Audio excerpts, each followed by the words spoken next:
네, 먼저 정치권에 몸담고 있는 사람의 한 명으로서 이 참혹한 참사에 대해서 함께 책임감을 느낀다는 말씀 드리고 다시 한번 깊은 위로 말씀을 드립니다. 누가 뭐라 한들 가장 중요한 것은 생명과 안전을 지키는 것입니다. 작년 10월 29일에 영문도 모르고 아무런 책임도 없이 일상을 영위하던 우리 국민 159분이 갑자기 이 세상을 떠나는 이해할 수 없는 일을 당했습니다. 생명은 누구한테나 귀중한 것입니다. 하나의 우주입니다.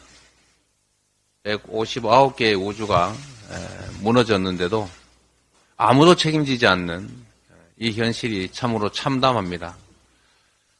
잘못했다, 죄송하다, 반드시 원인을 밝혀내겠다, 그리고 더 중요한 것은 앞으로 더 이상 이런 일이 발생하지 않게 하겠다는 다짐을 해야 마땅합니다. 그리고 누군가는 책임져야 합니다. 비가 오지 않아도, 비가 너무 많이 와도 내 책임인 것 같다는 말씀도 있습니다만 그게 바로 국민의 생명과 안전, 삶을 통째로 책임지는 권력자의 모습 아니겠습니까? 책임이라는 것이 꼭 법에 정해진 형사처벌을 받는 것만을 말하는 게 아닙니다. 법이 정한 파면을 하는 것만이 책임이 아닙니다. 진지하게 잘못을 인정하고 이 일이 왜 생겼는지, 또 나에게 잘못이 있는 것인지 아닌지, 또 정치적, 도의적으로 내가 부담해야 될 것은 없는지, 이 모든 것이 책임의 한 부분입니다. 그런데 이 159개의 우주가 무너진 이 일에 대해서 책임 있는 자리에 있는 분들 중에 누구도 책임을 지지를 않습니다. 제가 가장 황당하고 또 분노했던 지점은 헌재에서 탄핵이 기각됐다고 마치 면죄부를 받기라도 한 것처럼 아무런 책임도 없는 것이 확인된 것처럼 공격적 태도를 취하던 정부와 그리고 여당의 태도입니다. 어떻게 책임이 없습니까? 그런 형식적, 법률적 책임이 부정됐다고 해서 책임이 없어지는 것이 아닙니다.